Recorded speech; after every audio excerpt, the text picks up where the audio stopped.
Untuk mengetahui informasi terkini terkait tersangka baru kasus tindak pidana pencucian uang mantan Jampitsus Febri Adriansyah, kita terhubung dengan Selena Yahya, Kejaksaan Agung Jakarta Selatan.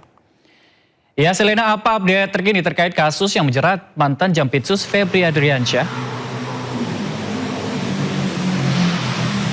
Ya, Ardi dan juga pemirsa, hingga hari ini memang proses dari penyelidikan kasus tindak pidana pencucian uang yang menjerat ex-Jampitsus Febri Adriansyah masih terus bergulir dan juga memasuki babak baru. Pasalnya di hari kemarin, di hari Kamis, tim 9 Kejaksaan Agung Republik Indonesia telah memanggil beberapa saksi untuk dimintai keterangannya, dan kemudian ditetapkan juga satu tersangka baru bernama Nurman Herin yang diduga memiliki keterlekatan dengan Febri Adriansyah.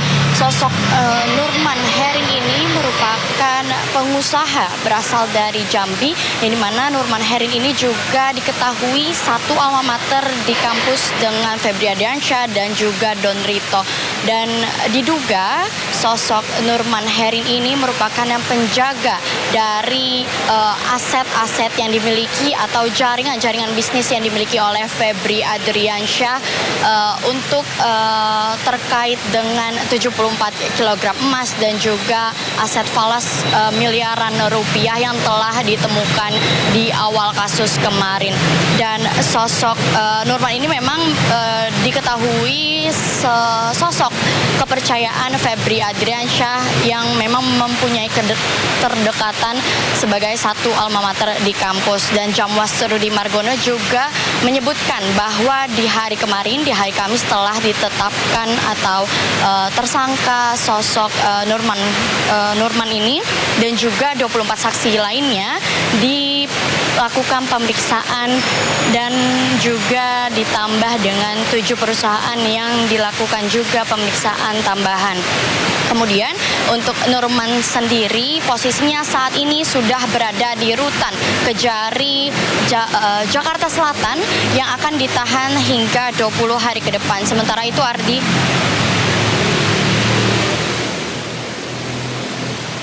Baik, terima kasih rekan Selena Yahya bersama juru kamera Auliansyah melaporkan langsung dari Kejaksaan Agung Jakarta Selatan. Selamat bertugas kembali, teman-teman. Pemirsa, Mahkamah Konstitusi mengabulkan sebagian gugatan uji materi terhadap program makan bergizi gratis.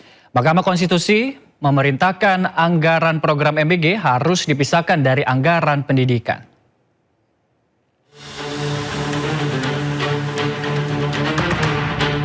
Kamis siang, Mahkamah Konstitusi memutuskan mengabulkan sebagian gugatan uji materi program makan bergizi gratis yang diajukan Yayasan Taman Belajar Nusantara bersama 6 pemohon lainnya.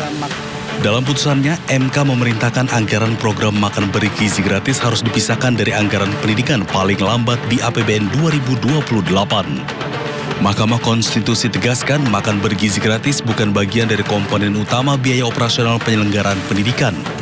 Hanya berlaku untuk anggaran pendapatan dan belanja negara tahun anggaran 2026, sehingga untuk anggaran pendapatan dan belanja negara tahun-tahun berikutnya, anggaran program makan bergizi yang bukan merupakan komponen utama pendidikan dipisah atau tidak menjadi bagian dari anggaran operasional penyelenggaraan pendidikan, dan pemisahan dimaksud berlaku paling lambat dalam anggaran pendapatan dan belanja negara tahun anggaran 2028. Pemerintah mengalokasikan anggaran pendidikan 769,1 triliun rupiah atau sekitar 20% APBN di 2025. Dari jumlah tersebut, 223,6 triliun rupiah dialokasikan untuk program makan bergizi gratis bagi peserta didik. MK menilai anggaran pendidikan 20% dari APBN seharusnya diprioritaskan untuk komponen utama pendidikan yang berkaitan langsung dengan penyelenggaraan pendidikan. Dari Jakarta, Tim Liputan iNews melaporkan. Sementara itu, Menteri Sekretaris Negara Prasetyo Hadi mengatakan pihak Istana Kepresidenan akan mempelajari terlebih dahulu putusan MK terkait pemisahan anggaran program MBG dari anggaran pendidikan dalam APBN mulai 2028. Prasetyo pun jelaskan bahwa persoalan anggaran tak hanya melibatkan pemerintah, tapi juga DPR. Bahwa MK mengambil sebuah putusan, tapi memang Yang pertama karena kami posisi sedang di luar kota secara resmi, kami belum menerima salinan keputusan tersebut dan tentu saja karena apapun keputusan MK tentu kita hormati, nanti akan kita pelajari karena bagaimanapun kalau berkenaan dengan masalah anggaran tentu kita tidak berdiri sendirian karena anggaran itu kan kita susun juga bersama-sama dengan teman-teman kita di DPR. Jadi mohon waktu. Badan Eksekutif Mahasiswa Universitas Indonesia menilai putusan MK soal pemisahan anggaran program makan bergizi gratis dari anggaran pendidikan merupakan kemenangan semua. Mengingat putusan baru akan diterapkan pada tahun 2028. Putusan pemisahan anggaran program makan bergizi gratis dari anggaran pendidikan oleh Mahkamah Konstitusi mendapat kritik dari mahasiswa. Menurut mereka, putusan yang baru akan berlaku pada tahun 2028 itu merupakan kemenangan semu. Mereka meminta pemisahan anggaran program MBG dari anggaran pendidikan segera diberlakukan.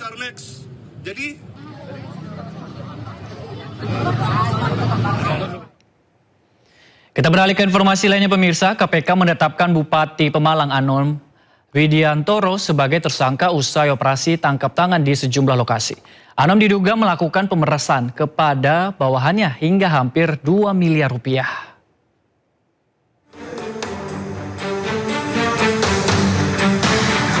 Komisi Pemberantasan Korupsi menetapkan Bupati Pemalang Anom Widiantoro sebagai tersangka. Memakai rompi tahanan, Bupati Anom Widiantoro keluar dari ruang pemeriksaan dengan tangan terborgol Kamis pagi. Anom diduga memeras bawahannya hingga 1,9 miliar rupiah. KPK menyebut selain untuk keperluan pribadi Bupati, uang ini sebagian untuk mengurus perkara di KPK. Berdasarkan kecukupan alat bukti yang sah, penyidik kemudian telah menetapkan 4 orang sebagai tersangka. Dalam kesempatan ini KPK sekaligus menegaskan bahwa setiap penanganan perkara yang KPK lakukan dilakukan secara objektif, transparan dan akuntabel, termasuk apabila perkara itu juga melibatkan oknum KPK itu sendiri. Uang ini diduga hasil pemerasan Bupati Pemalang terhadap sejumlah perangkat daerah dan pihak swasta yang dikumpulkan melalui orang kepercayaannya berinisial GHA. Saudara GHA atas perintah Saudara Awi melakukan pengumpulan uang hasil memeras beberapa pejabat dan pihak swasta yang berada di lingkungan Pemkab Pemalang, bahwa setelah mengambil uang dari pihak swasta pada hari Selasa tanggal 28 Juli 2026 malam hari, Saudara GHA diamankan oleh tim KPK. Anom meminta maaf kepada masyarakat Pemalang atas kasus yang menjeratnya, namun dirinya membantah melakukan jual beli jabatan. Sebelumnya KPK menangkap 21 orang dalam operasi tangkap tangan di sejumlah lokasi dengan menyita uang lebih dari 2 miliar rupiah. Tim Liputan A-News melaporkan.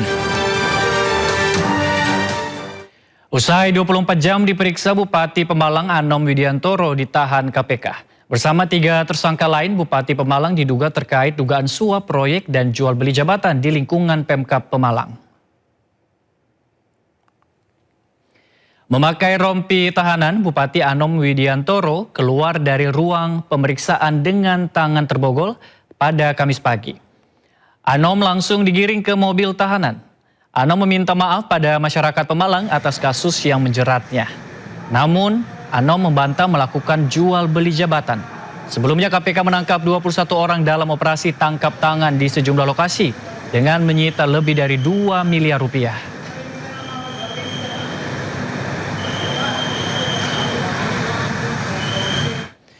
Dalam kasus korupsi Bupati Pemalang terungkap seorang staf administrasi KPK menjadi salah satu tersangka pemerasan.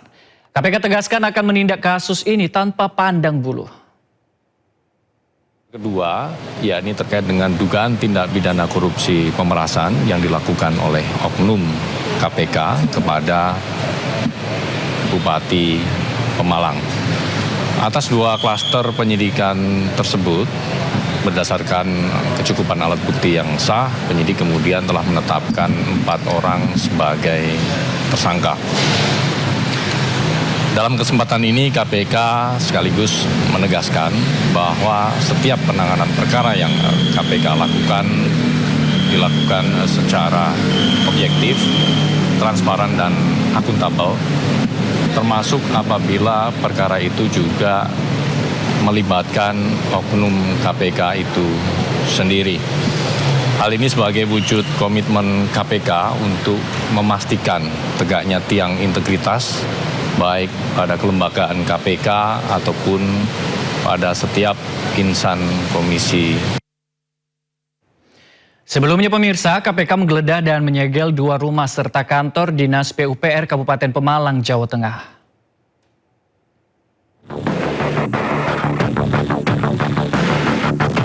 KPK menggeledah dan menyegel 2 rumah di perumahan Mutiara Residence Pemalang serta kantor Dinas PUPR Pemalang.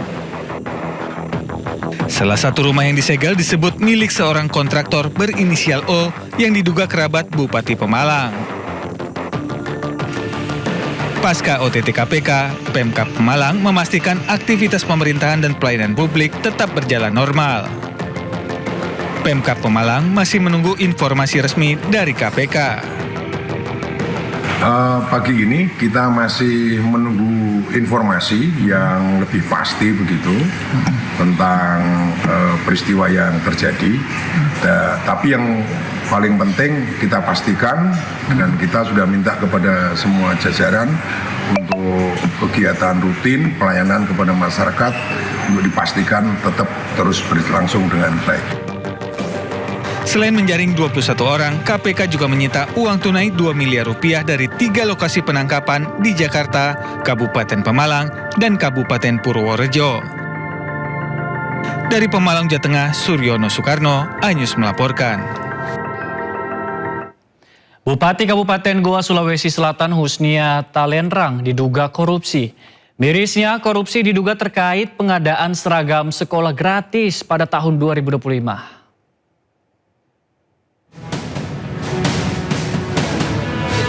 Didampingi oleh tim kuasa hukum, Bupati Kabupaten Goa, Sulawesi Selatan, Husnia Talenrang, diperiksa di Ditreskrimsus Polda Sulawesi Selatan. Husnia diperiksa terkait dugaan korupsi proyek pengadaan seragam sekolah gratis.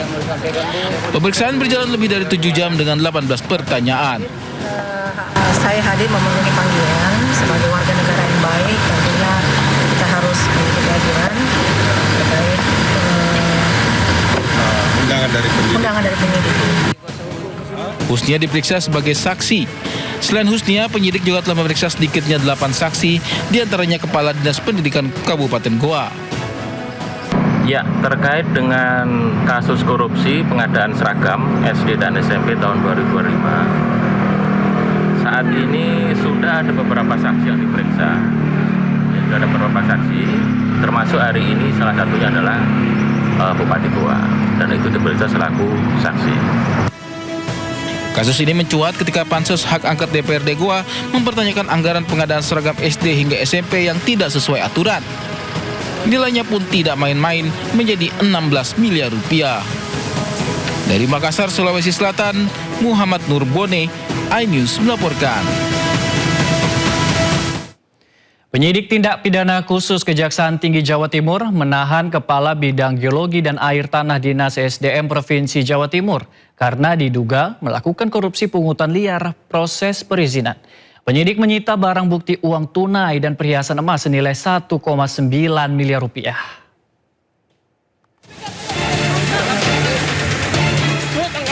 ED Kepala Bidang Geologi dan Air Tanah Dinas Energi dan Sumber Daya Mineral Provinsi Jawa Timur langsung dijebloskan ke tahanan Kejaksaan Jawa Timur pada Selasa malam. Usai ditetapkan sebagai tersangka dugaan korupsi pungutan liar proses perizinan. ED merupakan tersangka keempat, selain mantan Kepala ESDM dan 2 pejabat lainnya yang telah ditetapkan sebagai tersangka beberapa waktu lalu. Aspidsus Kejati Jatim mengungkapkan bahwa peran ED menyalahgunakan wewenang dengan meminta sejumlah uang kepada pemohon izin di luar ketentuan terkait pemanfaatan air dan tanah dengan nilai total mencapai miliaran rupiah. Tersangka ED memerintahkan tersangka H selaku ketua tim kerja pengusahaan air tanah meminta sejumlah uang yang tidak sesuai dengan ketentuan atau pungutan liar pada 217 pemohon izin. Dari tangan tersangka ED, penyidik menyita barang bukti uang tunai dan perhiasan emas senilai 1,9 miliar rupiah. ED ditahan di Rutan Kelas 1 Surabaya Cabang Kejati Jatim selama 20 hari ke depan guna proses penyidikan. Dari Surabaya, Jawa Timur, Hari Tambayong, iNews melaporkan. Di Sukoharjo, Wakil Bupati Eko Sabto Purnomo diperiksa Komisi Pemberantasan Korupsi atau KPK terkait dugaan korupsi yang menjerat Bupati Sukoharjo Etik Suryani. PLT sekaligus Wakil Bupati Sukoharjo Eko Sabto Purnomo diperiksa KPK di Mapolresta Surakarta selama 7 jam dan dicecar 23 pertanyaan. Sabto diperiksa terkait kasus korupsi yang menjerat Bupati Sukoharjo Etik Suryani. Usai pemeriksaan, KPK menahan SK Wakil Bupati miliknya. Selain Sabto, KPK juga memeriksa 4 kepala dinas, diantaranya Kepala Dinas Pendidikan dan Kebudayaan Sukoharjo, David Danang Purnomo Widodo.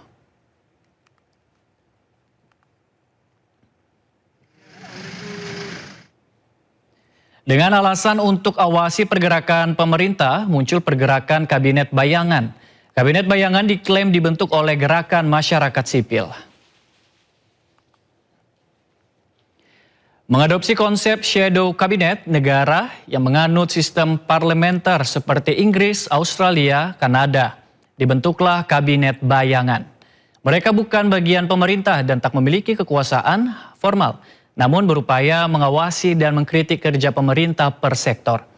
Formasi Kabinet Bayangan terdiri dari Ferry Amsari sebagai Menteri Sekretaris Negara, Media Wahyudi, Menteri Perekonomian, Sofwan Al-Bana, Menteri Luar Negeri, Iqbal Damanik, Menteri Perlindungan Lingkungan Hidup dan Perubahan Iklim, serta beberapa nama lainnya.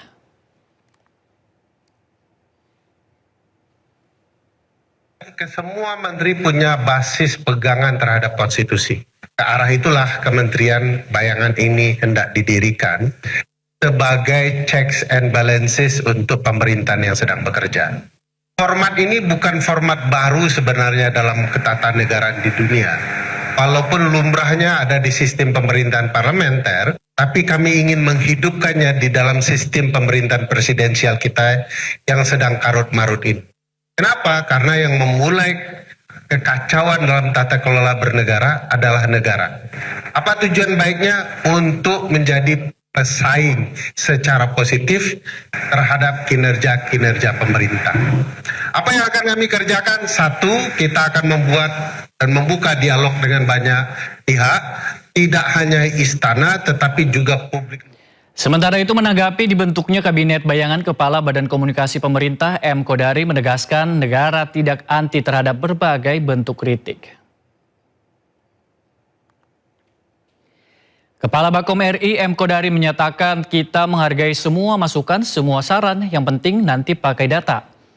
Kemudian bukan hanya bicara kritik dan saran, tapi juga harapan saya bisa mengapresiasi.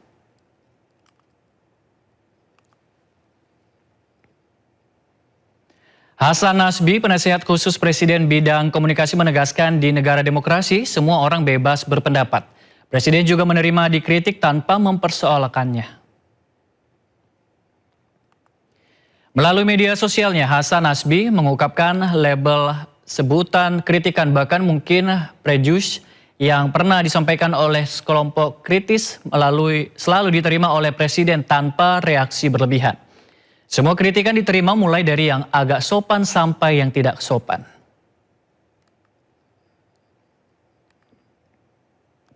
Butan, kritikan, bahkan mungkin prejudice yang pernah disampaikan oleh teman-teman yang mengaku kelompok kritis ini terhadap Presiden Prabowo.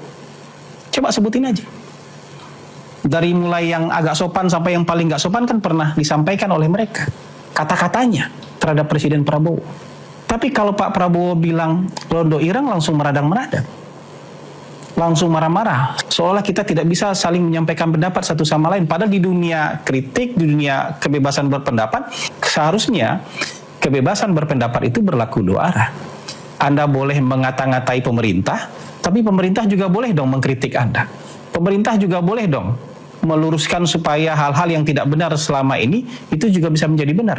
Jangan kemudian ketika misalnya pemerintah menyatakan ada londo ireng yang berpakaian wartawan, pengamat, dan... Kita ke berita selanjutnya, pemirsa. Presiden Prabowo Subianto hadiri akad massal 62.000 rumah di daerah Kabupaten Batang, Jawa Tengah. Presiden Prabowo Subianto bersama jajaran kementerian hadir di Kabupaten Batang, Jawa Tengah untuk akad massal 62.000 rumah subsidi dan KUR perumahan 880 miliar rupiah hari ini. Pemerintah bersama jajaran tengah terus berupaya meningkatkan pemenuhan kebutuhan rumah rakyat, termasuk mempelajari langkah sejumlah negara lainnya. Program KPR Sejahtera FLPT. Banyak. Dan kita sedang merencanakan, kita sedang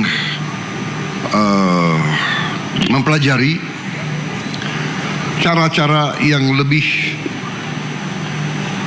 inovatif. Kita akan belajar dari pengalaman beberapa negara. Ya. Kita, kalau bangsa kita mau bangkit, mau transformasi, kita tidak boleh malu untuk belajar dari siapapun. Saya tertarik, ada pengalaman sebagai contoh, pengalaman bangsa India.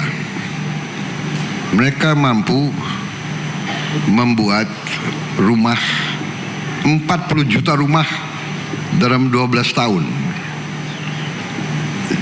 Jadi kira-kira 3 juta rumah setahun. Ini saya sedang pelajari bagaimana caranya. Ada teknik-teknik tertentu. Dan ini bisa kita. Pemirsa, Anda kembali di Sindo Siang. Mantan Wakapolri Komjen Purnawirawan Ugroseno penuhi panggilan klarifikasi Korps Pemberantasan Tindak Pidana Korupsi Polri. Klarifikasi terkait penyelidikan dugaan korupsi pengadaan hibah lahan sekolah polisi wanita periode 2010-2014. Ya pemirsa, Ugroseno tiba di Mabes Polri sekitar pukul 9 pagi tadi. Dirinya datang untuk menjelaskan yang ia tahu. Ia mempertanyakan dasar hukum penyelidikan kebijakan yang sudah lewat lebih dari 15 tahun.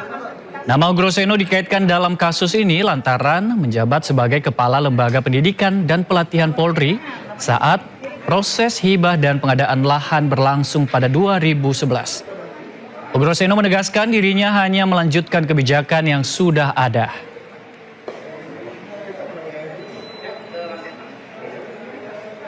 Wasum, ya kan?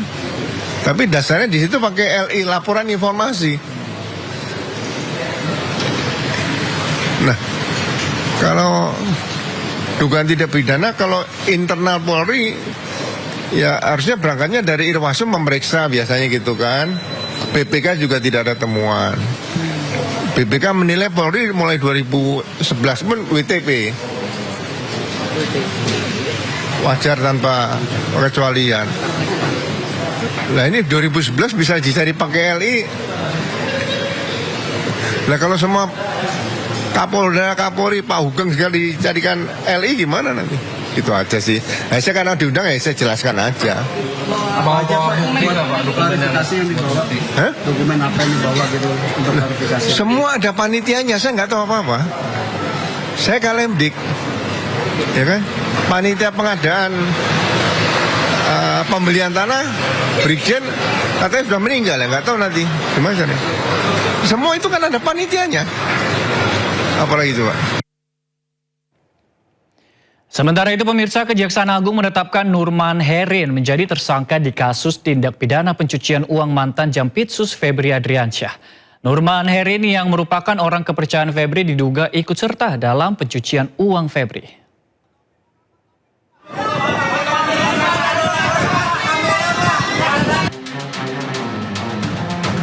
Tim 9 Kejaksaan Agung menetapkan Nurman Herin sebagai tersangka dalam kasus tindak pidana pencucian uang yang juga melibatkan mantan Jampitsus Febri Adriansyah.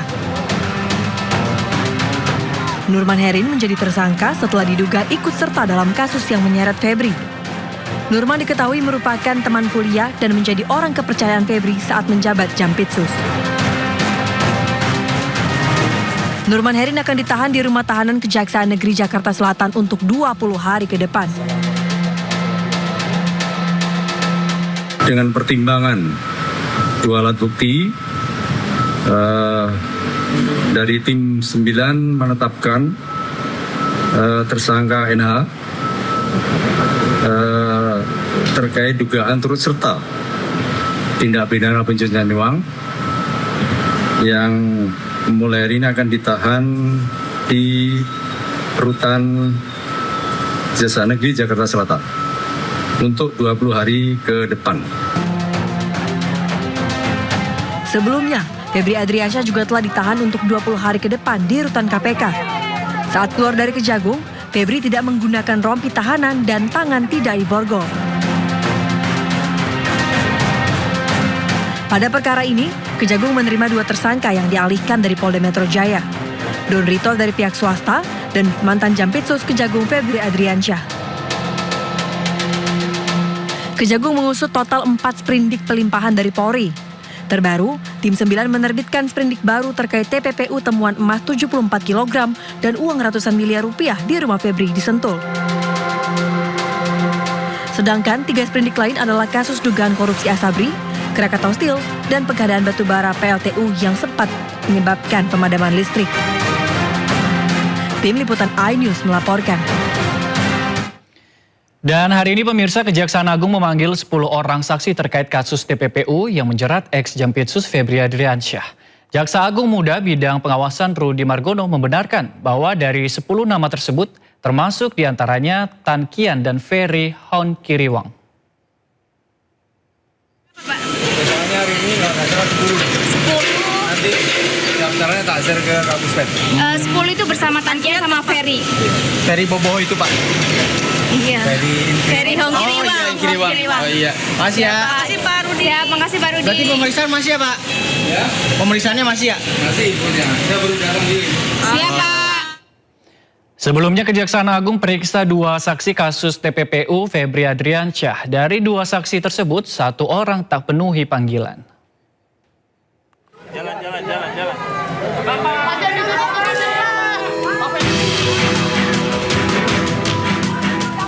Tim penyidik Kejaksaan Agung atau Tim 9 memanggil 2 saksi untuk diperiksa dalam penyidikan kasus dugaan tindak pidana pencucian uang atau TPPU yang menjerat mantan Jampitsus Febri Adriansyah pada hari Rabu. Namun hanya 1 saksi yang memenuhi panggilan penyidik. Dalam keterangan tertulisnya, Kejaksaan Agung menyebut pemanggilan 2 saksi dilakukan untuk kepentingan penyidikan berdasarkan surat perintah penyidikan kasus dugaan TPPU yang melibatkan Febri Adriansyah.